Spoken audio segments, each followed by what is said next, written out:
हरे कृष्ण प्रभु जी। आज मैं आपको 12 ज्योतिर्लिंग में से सर्वप्रथम ज्योतिर्लिंग जो सोमनाथ ज्योतिर्लिंग है, आज मैं आपको उसके बारे में बताऊंगा, उसकी पौराणिक कथा के बारे में बताऊंगा। शिव पुराण के अनुसार सोमनाथ ज्योतिर्लिंग भगवान शिव का सबसे प्रथम ज्योतिर्लिंग माना जाता है। पुराणों में सोमनाथ ज्योतिर्लिंग की स्थापना से संबंधित कथा कुछ इस प्रकार है। जब प्रजापति दक्ष ने अपनी सभी 27 कन्याओं का विवाह चंद्रमा के साथ कर दिया तो वे बहुत प्रसन्न हुए।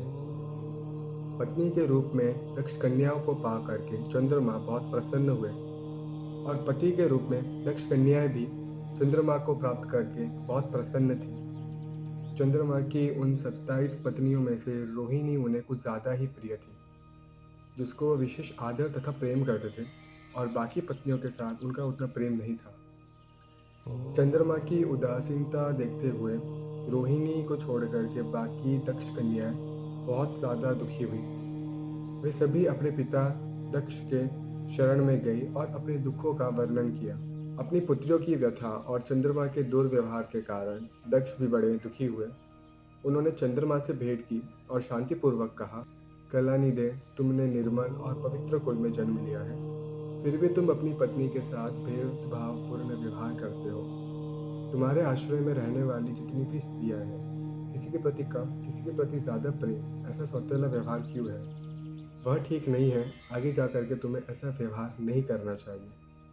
इस प्रकार प्रजापति दक्ष ने अपने दामाद चंद्रमा को समझाया और चंद्रमा में सुधार होगा ऐसा सोचा।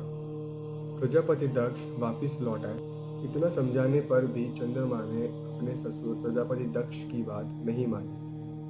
रोहिणी से ज़्यादा आसक्त होने के कारण उन्होंने अपने कर्तव्यों की अवहेलना की तथा अपनी अन्य पत्नियों का उन्होंने कुछ भी ख्याल नहीं रखा और उनसे वे उदासीन रहे। प्रजापति दक्ष को इस चीज़ का समाचार मिला और वे बड़े दुखी हुए। वे पुनः चंद्रमा के पास आकर के उन्हें उत्तम नीति के द्वारा उन्हें समझाने लगे। दक्ष ने चंद्रमा से न्यायित बर्ताव करने की प्रार्थना की। बार बार आग्रह करने के बाद भी जब चंद्रमा ने दक्ष की बात नहीं मानी, तब दक्ष ने चंद्रमा को श्राप दे दिया। दक्ष ने कहा, मेरे आग्रह करने पर भी तुमने मेरी अवज्ञा की है, इसीलिए तुम्हें क्षय रोग हो जाए। दक्ष द्वारा श्राप देने के बाद क्षण भर में चंद्रमा क्षय रोग से ग्रसित हो गए। उनके क्षीण होते ही सर्वत्र हाहाकार मच गया। सभी देवगण व ऋषिगण चिंतित हो गए।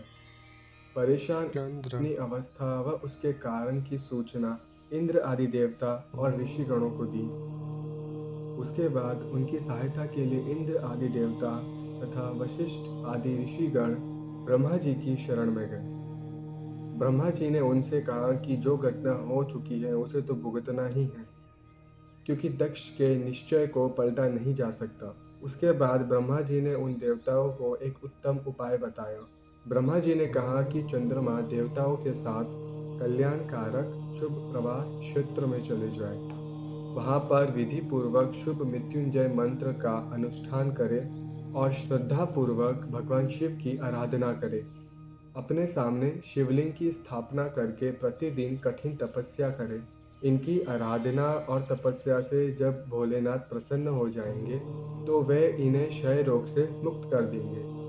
पितामह ब्रह्मा जी की आज्ञा को स्वीकार कर देवताओं और ऋषियों के संरक्षण में चंद्रमा देवमंडल सहित प्रभास क्षेत्र में पहुंच गए। वहां चंद्रदेव ने मृत्युंजय भगवान की अर्चना, वंदना और अनुष्ठान प्रारंभ किया। वे मृत्युंजय मंत्र का जाप तथा भगवान शिव की उपासना में तल्लीन हो गए। ब्रह्मा जी की आज्ञा के अनुसार चंद्रमा ने 6 महीने तक निरंतर तपस्या की और वृषभ ध्वज का पूजन किया। 10 करोड़ मृत्युंजय मंत्र का जाप तथा ध्यान करते हुए चंद्रमा स्थिर चित्त से निरंतर वहां खड़े रहे। उनकी तपस्या से भक्त वत्सल भगवान शंकर प्रसन्न हो गए। उन्होंने चंद्रमा से कहा, चंद्रदेव, तुम्हारा कल्याण हो। तुम जिसके लिए यह कठिन तप कर रहे हो, उस अभिलाषा को बताओ। मैं तुम्हारी इच्छा के अनुसार तुम्हें उत्तम वर प्रदान करूंगा। चंद्रमा ने प्रार्थना करते हुए विनय पूर्वक कहा, आप मेरे सभी अपराधों को क्षमा करें और मेरे शरीर के क्षय रोग को दूर करें।